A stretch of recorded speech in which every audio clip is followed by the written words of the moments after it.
तो बच्चों एक बार फिर से आप सभी का स्वागत है आपके अपने YouTube channel the PCM vision में। इस वीडियो में हम लोग क्लास 12th के इकोनॉमिक्स का मॉडल प्रश्न पत्र सेट 1 को देखेंगे। इससे पहले अगर आप चैनल पे नए हैं तो चैनल को सब्सक्राइब कर लेना है। इसी प्रकार से आपका 1 से लेकर के 5 तक का सॉल्यूशन इस चैनल के माध्यम से प्रोवाइड करवा दी जाएगी। देखिए साइंस वाले, आर्ट्स वाले और कॉमर्स वाले तीनों का इकोनॉमिक्स का मॉडल प्रश्न पत्र सेम होता है और एक ही मॉडल प्रश्न पत्र होता है बच्चों, समझे ना। तो आप लोग एक भ्रम में नहीं रहिएगा कि साइंस वाले का अलग है, कॉमर्स वाले का अलग है और आर्ट्स वालों का अलग है, तीनों का एक ही है बच्चों। तो चलिए स्टार्ट करते हैं आज के प्रश्नों को।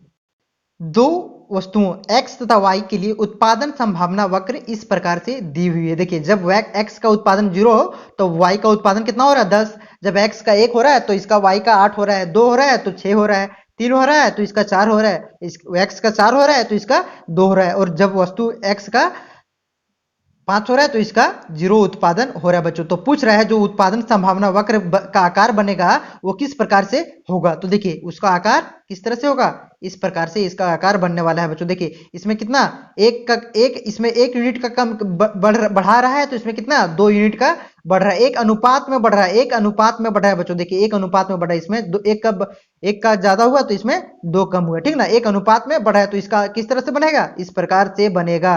अगर आप बनाइएगा इसको ग्राफ में आप बनाइएगा तो इस प्रकार से आपका आकार, इस प्रकार से आकृति उसका बनेगा बच्चों। तो इसका राइट आंसर क्या हो जाएगा, ऋणात्मक। ये क्या है, देखिए ऊपर से नीचे आ रहा है, ऊपर से नीचे आ रहा है और ये एक सरल रेखा, तो option number C is right answer हो जाएगा। एक्सप्लेन के साथ आपको सारा बताया जाएगा। अगर आप चैनल पे नए हैं तो चैनल को सब्सक्राइब कर लेना है बच्चों, ठीक ना। देखिए उसके बाद है निम्नलिखित में से कौन अर्थशास्त्र की केंद्रीय समस्या है।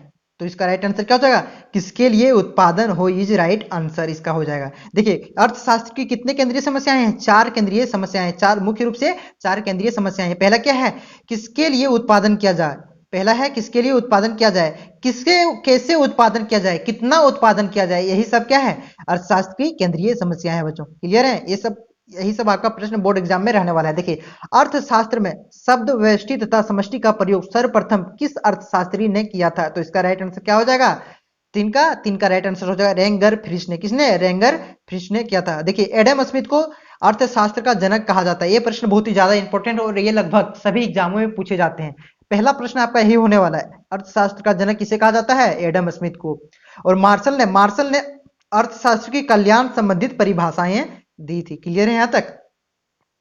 उसके बाद 4 नंबर का प्रश्न है, एक किसान खेतों की जुताई के लिए ट्रैक्टर और हल बैल के बीच किसी एक तकनीक का चयन करता है, उसका यह चयन अर्थव्यवस्था की किस केंद्रीय समस्या से मेल खाता है। तो किसे खाता है कैसे खाता है, कैसे उत्पादन किया जाए, कैसे उत्पादन किया जाए, ये केंद्रीय समस्या हो जाती है। देखिए कितनी उत्पादन किया जाए केंद्रीय समस्या आपको बताएं, किसके लिए उत्पादन किया जाए ये भी केंद्रीय समस्या आपको बताएं, क्या उत्पादन किया जाए ये भी आपको बताएं। थोड़ा हेजिटेशन होता है मेरा बच्चों, ये मेरा थोड़ा प्रॉब्लम है, आप लोग ध्यान से थोड़ा पढ़ना है आपको, समझे ना। उसके बाद है किस अर्थशास्त्री के अनुसार उपयोगिता को मुद्रा में मापा जा सकता है। किसके अनुसार, अल्फ्रेड मार्शल के अनुसार उपयोगिता को, यूटिलिटी को यूटिल में मापा जा सकता है। किसमें, यूटिल में, मुद्रा में मापा जाता है। तो यूटिलिटी का मात्रा क्या होता है, यूटिल होता है। यूटिलिटी मतलब उपयोगिता की मात्रा क्या होती है, यूटिल होती है।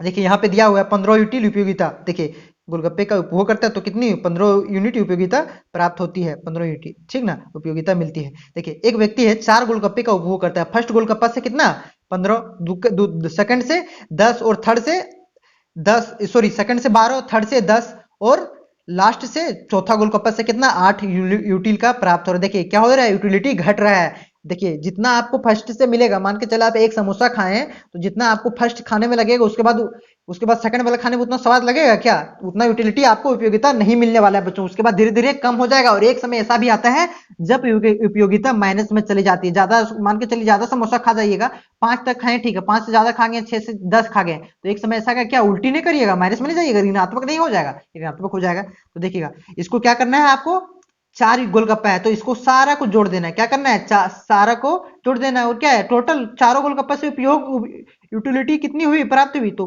45 हो जाएगी, चारों को जोड़िएगा तो ज्यादा कुछ नहीं था।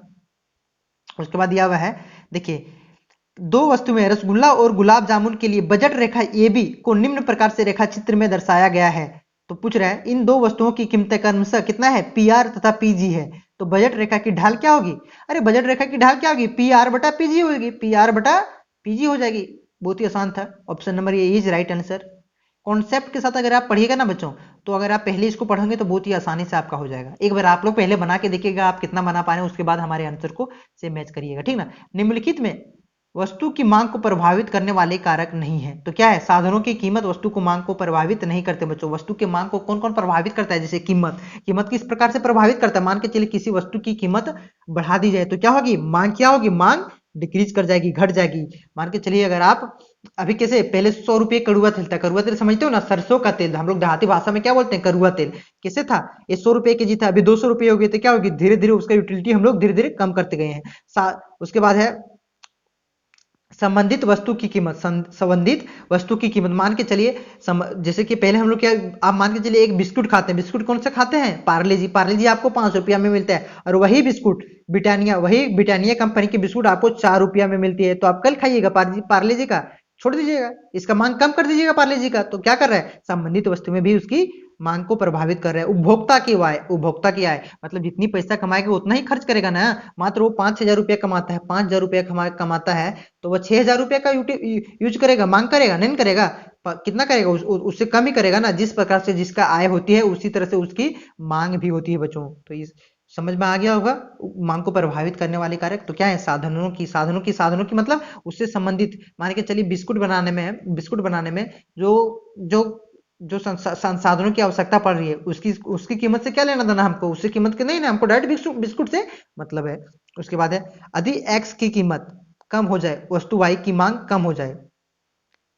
एक वस्तु एक्स दिया हुआ है और एक वस्तु वाई दी हुई है, यदि इसकी कीमत कम की जाए तो इसकी मांग कम हो जाती है। तो इन दोनों की वस्तुओं को क्या कहते हैं, इसको कहते हैं प्रतियोगी वस्तुएं कहते हैं। नो का राइट आंसर क्या हो जाएगा, option number A is right answer, ठीक ना, क्लियर है। उसके बाद क्या है बच्चों, देखिएगा इसको डिटेल में समझना चाहते हैं बच्चों तो इस प्रकार से समझ सकते हैं। मान के चलिए एक पार्ले जी बिस्कुट है और एक ब्रिटानिया बिस्कुट है बच्चों। मान के चलिए ब्रिटानिया क्या है, और एक्स है और इसका वाई है, ठीक ना। मान के चलिए देखिए एक्स का क्या कीमत कम कर दे रहे हैं, कीमत कम कर दे रहे हैं, एक्स का कीमत कम कर दे रहे हैं, तो इसका मांग बढ़ जाएगी ना। तो इसका मांग बढ़ जाएगी तो ऑटोमेटिक इस इला काहे खाएगा आदमी, इला काहे खाएगा, इसका ये भी 5 रुपये में मिलता है, ये भी 5 रुपये में मिलता है, तो इसकी कीमत हम कम करके कितना कर दे रहे हैं, 4 कर दे रहे हैं, तो ये 5 रुपये को लेगा क्या, वाई का ऑटोमेटिक कम हो जाएगा। तो इसका राइट आंसर क्या हो जाएगा, प्रतियोगी वस्तुएं। समझ लिए ना। उसके बाद है यदि किसी वस्तु की कीमत में 5% की कमी होने पर उसकी मांग में कितनी प्रतिशत, मांग की मात्रा में 8% की वृद्धि होती है, तो मांग की लोच क्या होगी। तो मांग की लोच बराबर क्या हो जाते हैं, मांग की डीपी बराबर सॉरी ईडी बराबर क्या हो जाती है बच्चों, ईडी बराबर हो जाती है मांग में प्रतिशत परिवर्तन, मांग में प्रतिशत परिवर्तन बटा क्या हो जाती है, मांग में प्रतिशत परिवर्तन। आप लोग यहाँ पे लिख लीजिएगा। उसके बाद क्या हो जाती है, कीमत में प्रतिशत परिवर्तन। तो देखिए मांग में कितनी कीमत प्रतिशत परिवर्तन हुई, 5% की हुई ना, सॉरी 8% की हुई ना, तो क्या हो जाएगी 8/5, कीमत में कितनी 5%। तो इसका राइट आंसर क्या हो जाएगा, 1.6 आना चाहिए, ठीक ना। आप लोग कैलकुलेशन कर लीजिएगा, बहुत कैलकुलेशन करना आसान बात है यार, कितना हार्ड होगा बोला। उसके बाद है निम्न में से किस वस्तु की मांग लोचदार होगी। देखिए लोचदार और बेलोचदार किसे कहते हैं, आपको पहले ये समझना पड़ेगा। लोचदार उसको उस वस्तु को कहते हैं, मान के चलिए अगर किसी वस्तु की कीमत में वृद्धि कर दी जाए तो आप उसका यूज में यानी कि यूज में उपयोगिता में उसकी कमी कर देंगे, ठीक ना। किसी वस्तु की कीमत में वृद्धि कर दी जाए लेकिन उसकी मांग में आप भी कमी कर दें तो उसका क्या कहलाएगा, लोचदार कहलाएगा, लोचदार वस्तु। और मान के चलिए क्या है, रेफ्रिजरेटर इसका राइट आंसर हो जाएगा। और मान के चलिए अगर जीवन रक्षक की दवाइयां मैं कितनों भी इसकी कीमत में वृद्धि कर जाए, अगर इसकी आपकी जरूरत है तो ये आपको लेनी पड़ेगी, जरूरी दवाइयां। नमक की कीमत में अगर 200 रुपये किलो कम कर दिया जाए तो क्या नमक खाने छोड़ सकते हैं, क्या नहीं कर सकते ना, तो ये बेरोजगार हो जाएगी। माचिस की अगर चाहे कितना भी महंगा हो जाए तो हम लोग आग कैसे जलाएंगे, इसका यूज छोड़ सकते हैं क्या, नहीं ना छोड़ सकते हैं, तो ये क्या हो जाएगी, बेरोजगार वस्तु हो जाएगी। हम लोग डिस्कस करते हुए चलेंगे, डायरेक्ट आंसर नहीं, डिस्कस करते हुए चलेंगे, क्लियर है ना। उसके बाद 12 नंबर का आपका प्रश्न है, निम्नलिखित में से रेखा चित्र में से मांग रेखा ए बी बिंदु जी के मांग की क्या होगी। देखिए इसका शायद कुछ होना चाहिए, 12 नंबर का नहीं, फिगर नहीं दिया हुआ है ना। तो देखिए जी पर बिंदु एक निम्न रेखा चित्र में मांग रेखा ए बी के बिंदु जी पर मांग की क्या हो जाएगी। यहाँ पे रेखा चित्र नहीं दिया हुआ लेकिन हम बता देते हैं इसको किस प्रकार से बनाना है। देखिए अगर मान के चलिए एक मांग की रेखा है, एक क्या है, मांग की रेखा है बच्चों, ये मांग की रेखा है। यहाँ पे यहाँ पे जो होती है मांग की लोच, यहाँ पे जो होती है मांग की लोच, वो होती है ई ई ईडी लिख लेते हैं, इसको ईडी लिख लेते हैं। यहाँ पे क्या होती है, ईडी इक्वल टू क्या होती है, यहाँ पे इन्फिनाइट होती है, और यहाँ पे क्या होती है, ये होती है एक से ज्यादा होती है, एक से ज्यादा होती है। और यहाँ पे क्या हो जाता है, यहाँ पे ईडी इक्वल टू क्या हो जाता है, एक हो जाता है। ईडी इक्वल टू क्या हो जाएगा, एक हो जाएगा। इसको फिर से छाप लेते हैं हम लोग, यहाँ पे ईडी इक्वल टू एक हो जाएगा, ठीक ना। हम लोग सिर्फ आपको सुनना है, और यहाँ पे क्या हो जाएगा, ED equal to less than एक आ जाएगा, लेस देन एक आ जाएगा। समझ में आ गया। तो यहाँ पे जी, जी कहीं मान के चलिए जी यहाँ पे दिया नहीं हुआ है, जी अगर आप यहाँ पे रखते हैं, तो जी अगर आप यहाँ पे रखते हैं तो कि यहाँ पे क्या बताए हैं, एक से ज्यादा होगी, तो एक से अधिक यहाँ पे इस तरह हो जाता है। जी को यहाँ पे रखते हैं, जी यहाँ पे रहता तो ऑप्शन नंबर ए राइट हो जाता। अगर जी यहाँ पे रहता तो जीरो हो जाता। अरे अगर जी यहाँ पे है, यहाँ पे रहता, जी अगर यहाँ पे रहता बच्चों, जी यहाँ पे रहता, जैसे कि यहाँ पे रहता, यहाँ पे रहता तो क्या हो जाता, एक से कम हो जाता। यहाँ पे जी कहाँ पे है वो दिया नहीं गया है, ये भी रेखा में, तो इसका कहना राइट आंसर इस तरह से क्या कह दे, उसको इस तरह से कहना संभव नहीं है। उसके बाद है, किस प्रकार की वस्तु की कीमत बढ़ने पर उपभोक्ता की वस्तु की मात्रा खरीदना अधिक मात्रा खरीदना चाहता है। तो किस प्रकार की वस्तुओं की, ग्रिफिन वस्तुएं। ग्रिफिन वस्तुएं किसको कहते हैं, उस प्रकार की जैसे अभी उस प्रकार की वस्तुएं कहते हैं जिसकी कीमत बढ़ने पर भी उपभोक्ता उसकी अधिक मांग करते हैं। जैसे मास्क, मास्क का कोरोना में कितना कीमत कीमत बढ़ गया, लेकिन फिर भी उसकी मांग बहुत ही अधिक हुई। तो कोई भी वस्तु ग्रिफिन नहीं होती है, उसके समय के अनुसार वह ग्रिफिन बन जाता है, समझे ना। उसके बाद है, यदि एक उपभोक्ता एक वस्तु अपनी आय का एक बड़ा हिस्सा खर्च करता है तो उस वस्तु की मांग क्या होगी, उस वस्तु वस्तु की मांग क्या हो जाएगी। 14 नंबर का राइट आंसर हो जाएगा ऑप्शन नंबर का बेलोचदार, बेलोचदार हो जाएगी। यहां तक क्लियर है आप लोग। फिर 15 नंबर का आपका दिया हुआ है बच्चों, 15 नंबर का है, औसत स्थिर लागत वक्र का आकार कैसा होता है। तो इसका राइट आंसर हो जाएगा आयताकार पलवीय होता है। देखिए ये है आपका, ठीक ना, जो यहाँ पे इस तरह से गिरता है और इस तरह से जो बनता है, इसको क्या कहते हैं, एवरेज वेरिएबल कॉस्ट कहते हैं, एबीसी कहते हैं, एवरेज वेरिएबल कॉस्ट कहते हैं। औसत, औसत इसको वेरिएबल को क्या कहते हैं हिंदी में, मान के जब परिवर्ती, परिवर्ती लागत कहते हैं, ठीक ना। और जो यहाँ से इस तरह से बनता है, इस तरह से जो बनता है रेखा, उसी को क्या कहते हैं, इस तरह से बनता है उसी को कहते हैं आयत का आयताकार परवलयीय, इसी औसत स्थिर लागत यानी कि एवरेज फिक्स कॉस्ट। यहाँ तक क्लियर है आप लोग। उसके बाद दिया हुआ है, प्रतिवर्ती साधन का औसत उत्पाद बढ़ता है जब, जब क्या, 16 का राइट आंसर एक नंबर, सीमांत उत्पादन औसत उत्पादन से अधिक हो जाए। देखिए इसका फिगर आप लोग थोड़ा समझिएगा बच्चों, इसको बना देते हैं हम। ये हो गया टोटल प्राइस, टोटल प्राइस का ये हो गया बच्चों, ये ग्राफ हो गया। और ये किसका हो गया, ये आपका हो गया सीमांत उत्पाद का। एक किसका हो गया, ये टोटल प्रोडक्शन, और इसका ये क्या हो गया, यानी कि एमपी मार्जिनल प्रोडक्शन का बच्चों। तो देखिए ये जब शून्य होता है, ये जब शून्य होता है बच्चों, तब ये अधिकतम पे होती है, ये अधिकतम पर होती है, जब सीमांत उत्पादन और औसत उत्पादन से अधिक होता है। इसका राइट आंसर हो जाएगा। देखिए उसके बाद दिया हुआ है, दो वस्तुएं दिया हुआ, देखिए 17 नंबर का आपका है, प्रश्न दिखना नहीं होगा ना। देखिए कुल उत्पादन अधिकतम होता है जब सीमांत उत्पादन का मान क्या हो जाएगा, खुद उत्पादन अधिकतम होता है जब सीमांत उत्पादन का मान क्या हो जाएगा, शून्य हो जाएगा। क्या हो जाएगा, शून्य हो जाएगा। उसके बाद देखिए शून्य हो जाएगा, कहाँ पे दिया हुआ है, option number, option number, option number, हाँ शून्य, ऑप्शन नंबर यही 17 का ऑप्शन नंबर यही राइट आंसर हो जाएगा, ठीक ना। शून्य यहाँ पे दिया था। उसके बाद है, उसके बाद आपका अगला प्रश्न है, अधिक कुल उत्पादन टीपी तथा प्रतिवर्ती साधन की मात्रा क्यू है तो औसत उत्पादन का सूत्र क्या हो जाएगा, औसत उत्पादन का सूत्र हो जाएगा टीपी बटा क्यू, ठीक ना। Option number A is right answer. ये फार्मूला को आपको रट लेना दोस्तों। उसके बाद अधिक कुल उत्पाद टीपी तथा प्रतिवर्ती साधन की मात्रा क्यू है तो सीमांत उत्पाद का सूत्र क्या होगा। देखिए सीमांत उत्पाद का सूत्र क्या हो जाएगा, 19 का ऑप्शन नंबर, 19 का ऑप्शन नंबर क्या हो जाएगा दोस्तों, 19 का option number B is right answer होगा, टीपी बटा टी क्यू, डेल्टा टीपी। मतलब देखिए चेंज हो रहा है, डेल्टा क्या दिखाता है, चेंज हो रहा है, परिवर्ती, परिवर्ती दिखा रहा है, परिवर्ती दिखा रहा है डेल्टा। और डेल्टा क्या, ये दोनों डेल्टा जो है ना वो परिवर्ती दिखाता है, चेंज, चेंज दिखाता है। डिफरेंशिएशन अगर आप साइंस के छात्र होंगे तो आसानी से समझ जाएंगे। उसके बाद जब औसत लागत सीमांत लागत से कम होता है, जब औसत लागत सीमांत लागत से कम होती है तब औसत लागत क्या होता है, तब औसत लागत क्या हो जाता है। 20 नंबर का राइट आंसर हो जाएगा ऑप्शन नंबर ए, बढ़ती है। थोड़ा इसको आप लोग समझ जाइएगा, थोड़ा इसको आपको समझना है, देखिएगा इसको आपको समझना है बच्चों, थोड़ा आपको समझ लेना है इसको, किस प्रकार से इसको ग्राफ बनाएंगे। देखिए बच्चों ये मार्जिनल कॉस्ट यानी कि सीमांत लागत है और ये एवरेज लागत है। तो क्या बोल रहे हैं, जब कुल उत्पाद टीपी तथा सॉरी जब सीमांत लागत और जब औसत लागत सीमांत लागत से कम होती है, देखिए ये है सीमांत लागत औसत लागत से कम होती है तब क्या होता है, औसत लागत क्या होता है वृद्धि करता है। क्या होता है? Option number A is right answer भी इसका। समझ गए होंगे। उसके बाद है आपका परिवर्तनशील लागत अनुपातों का नियम। कितने अनुपात? देखिए, परिवर्तनशील अनुपातों का नियम उत्पाद के कितने स्तर की व्याख्या करता है? ये 3 स्तर की व्याख्या करता है। कौन कौन स्तर से? देखिए, फर्स्ट स्तर इस तरह से व्याख्या करता है, इसका इस तरह से हो जाता है। यहाँ पे फर्स्ट स्तर हो गया, और यहाँ पे क्या होता है? सेकंड स्तर हो जाता है, और यहाँ पे थर्ड स्तर। तो आपको डायरेक्ट याद रख लेना, एक बार में समझ में नहीं आने वाला है, आपको डायरेक्ट याद रख लेना। 3 स्तरों की व्याख्या करती है। सिर्फ मॉडल प्रश्न पत्र से आप टॉप नहीं कर सकते, आप सिर्फ फर्स्ट डिवीजन से पास हो सकते हैं बच्चों। उसके बाद नेक्स्ट प्रश्न है आपका 21 नंबर का प्रश्न है बच्चों, अल्पकालीन औसत उत्पाद वक्र का आकार कैसा होता है? कैसा होता है? यू आकार का होता है बच्चों। देखिए, यू आकार का होता है, इस प्रकार से होता है। किसका? अल्पकालीन औसत लागत वक्र का।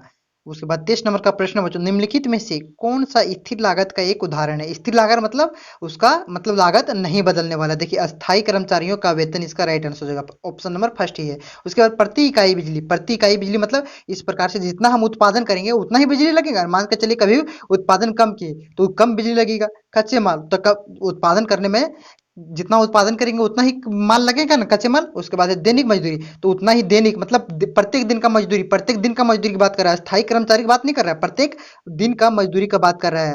जो मन के जिस तरह से मजदूरी करे, जिस तरह से व्यक्ति को हम लाएंगे खटाएंगे, उसी प्रकार से हमको उतना वेतन देना पड़ेगा। ठीक ना? तो option number is right answer. औसत लागत तथा सीमांत लागत आपस में बराबर होती है जब जब कब? जब औसत लागत क्या हो जाती है? ऑप्शन नंबर डी न्यूनतम होती है। समझ गए? उसके बाद है 25 नंबर का आपका प्रश्न है बच्चों। 25 नंबर का आपका प्रश्न है, कहाँ आ गया भाई 25 नंबर। किसी वस्तु की प्रति इकाई बिक्री से एक उत्पादक को प्राप्त राशियां क्या कहलाती है? किसी वस्तु की प्रति इकाई से मतलब हम जितना बेच रहे हैं, प्रति इकाई बेच रहे हैं, तो उससे हमें प्राप्त जो पैसा हो रहा है वो क्या कहलाता है? कुल आगाम कहलाता है। क्या कहलाता है? कुल आगाम कहलाता है। 25 का राइट आंसर ए। आगाम मतलब हो गया रिवेन्यू, हो गया रिवेन्यू। रिवेन्यू समझ रहे हो ना इंग्लिश में। उसके बाद आपका है आयकर। उसके बाद है आय हो गया। कुल लागत टोटल कॉस्ट, कुल स्थिर लागत टीएफसी, और परिवर्तनशील लागत टीवीसी के संबंध कौन सा कथन सत्य है? तो आपको बता देना चाहूंगा, इसका फॉर्मूला क्या होता है? टोटल कॉस्ट इक्वल टू क्या होता है? Total fixed cost, TFC. Total fixed cost यानी कि टोटल फिक्स्ड कॉस्ट कह सकते हैं। इसका क्या होता है? टोटल कुल कुल हाँ, कुल स्थिर लागत। कुल स्थिर लागत थोड़ा हिंदी में दिक्कत होता है। उसके बाद TFC total variable cost, total variable cost यानी कि परिवर्तन, कुल परिवर्तनशील लागत का फॉर्मूला क्या हो जाता है बच्चों? इसको बढ़िया से हम लिख देते हैं यहाँ पे। इस प्रकार से हो जाता है बच्चों, total cost, total fix cost और टोटल वेरिएबल कॉस्ट, यानी कि टोटल लागत, कुल लागत, और कुल स्थिर लागत, कुल परिवर्तनशील लागत। तो यहाँ पे क्या हो जाएगा? टीएफसी। टीएफसी को हमको ले आना है। टीएफसी इसको करिएगा आगे पीछे, तो क्या होगा? TC minus TVC, TVC. तो option number D is right answer, relation हो जाएगा। ठीक ना? आपको मेन फॉर्मूला याद रखना है जो अभी लिखें। उसके बाद है जब किसी वस्तु की मांग में वृद्धि होती है लेकिन पूर्ति में कोई भी परिवर्तन नहीं होता, तब संतुलन की कीमत में क्या होगी? 27 नंबर का राइट आंसर हो जाएगा option number B is right answer, वृद्धि होती है। क्लियर है? उसके बाद 28 नंबर का आपका प्रश्न है बच्चों। 28 नंबर का प्रश्न है, यदि किसी वस्तु की मांग डी है तथा सप्लाई यानी कि पूर्ति एस है, तो बाजार संतुलन की शर्त होगी। तो क्या होगी? डी इक्वल टू, जब एच होता है बच्चों, जब पूर्ति और मांग बराबर हो जाती है, उसी समय कहा जाता है कि बाजार संतुलन में हो। क्लियर है यहाँ तक? उसके बाद आपका नेक्स्ट प्रश्न है बच्चों, किसी वस्तु का न्यूनतम समर्थन मूल्य बाजार मूल्य के अधिक होता है। न्यूनतम समर्थन मूल्य क्या होता है? जब किसी, देखिए सरकार क्या करते हैं, सरकार किसानों को जो बाजार में मूल्य चल रहा है, जो बाजार में मूल्य चलता है, मान के चलिए आलू अभी 20 रुपए चल रहा है, तो सरकार क्या करता है? 25 रुपए किलो खरीद लेता है। उसी को क्या कहते हैं? न्यूनतम समर्थन मूल्य कहते हैं। ठीक ना? बाजार से मूल्य से अधिक होता है। उसके बाद निम्नलिखित में से कौन सा फलन पूर्ति के नियम को प्रदर्शित करता है? तो option number is right answer. Supply किस पर निर्भर करता है? एक इसका फलन है, वो पी का प्रोडक्ट का फलन हो जाएगा, पी का फलन हो जाएगा। ठीक ना? क्लियर है? उसके बाद है मुक्त प्रवेश और निकास की स्थिति में पूर्ण प्रतियोगिता बाजार में संतुलित कीमत किसके बराबर होगी? तो 31 नंबर का राइट आंसर आपका हो जाएगा ऑप्शन नंबर बी, न्यूनतम लागत के बराबर। उसके बाद 32 नंबर का आपका प्रश्न है बच्चों, एक उत्पादक का उद्देश्य क्या होता है? एक उत्पादक का उद्देश्य क्या होता है? लाभ अधिकतम करना, लाभ अधिकतम करना। 32 का ऑप्शन नंबर ये इज राइट आंसर। उसके बाद 33 का है, अल्पकाल में एक प्रतियोगी फर्म हानि प्राप्त करने के बावजूद उत्पादन जारी रखता है जब वस्तु की कीमत तो इसका राइट आंसर हो जाएगा ऑप्शन नंबर सी, औसत परिवर्तनशील लागत से अधिक ना या इसके बराबर होती है। क्लियर है। 34 नंबर का हो जाएगा, निम्नलिखित में से कौन पूर्ण प्रतियोगिता की एक विशेषताएं है। पूर्ण प्रतियोगिता बाजार कहाँ कहते हैं, जहां पे विक्रेताओं की संख्या बहुत ही अधिक होती है और क्रेताओं की भी संख्या बहुत ही अधिक होती है। और एकाधिकार बाजार किसको कहते हैं, जहां पर एक ही बेचने वाला और खरीदने वाला बहुत ही अधिक हो। तो इसका राइट आंसर क्या हो जाएगा 34 का हो जाएगा ऑप्शन नंबर डी इज वस्तु का मांग बेरोजगार। क्लियर है। उसके बाद है, किस प्रकार के बाजार का संरचना में वस्तु का एक और केवल एक उत्पादक होता है। बोले अभी क्या, एकाधिकार बाजार। क्लियर है यहाँ तक। उसके बाद निम्नलिखित में से कौन सा कथन पूर्ण प्रतियोगिता और एकाधिकार के स्पष्ट अंतर को व्यक्त करता है। तो 36 नंबर का राइट आंसर होगा option number B is right answer, एकाधिकार पूर्ण प्रतियोगिता फर्म की तुलना में। उसके बाद है, एकाधिकार के अंतर्गत कीमत पी और सीमांत लागत एमसी के बीच क्या संबंध होता है। तो 37 नंबर का राइट आंसर हो जाएगा ऑप्शन नंबर सी, पी बटा एमसी इज ग्रेटर देन 1। उसके बाद नेक्स्ट प्रश्न है दोस्तों, निम्नलिखित में से किस बाजार की संरचना में कीमत और सीमांत लागत में समानता पाई जाती है। कीमत और सीमांत लागत में समानता पाई जाती है, सो आपको पूछा है। तो इसका राइट आंसर हो जाएगा ऑप्शन नंबर सी, पूर्ण प्रतियोगिता के बाजार में। उसके बाद है, एक विक्रेता पाँच रुपये प्रति इकाई की कीमत पर वस्तु की 60 इकाई की बिक्री से कुल आगाम कितना होगा। कुल आगाम मतलब क्या हो गया, मतलब कुल आय उसका कितना होगा। तो जो जितना बिक्री किया और कितना कीमत था उसे गुना कर देंगे तो 300 आ जाएगा। राइट आंसर यही हो जाएगा।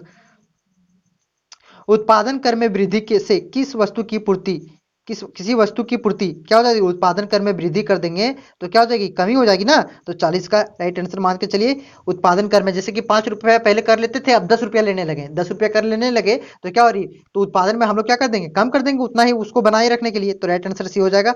तो अगर आप चैनल पर नए हैं तो चैनल को सब्सक्राइब कर लेंगे, इसी प्रकार से आपका अगला वीडियो आएगा। आज के लिए धन्यवाद।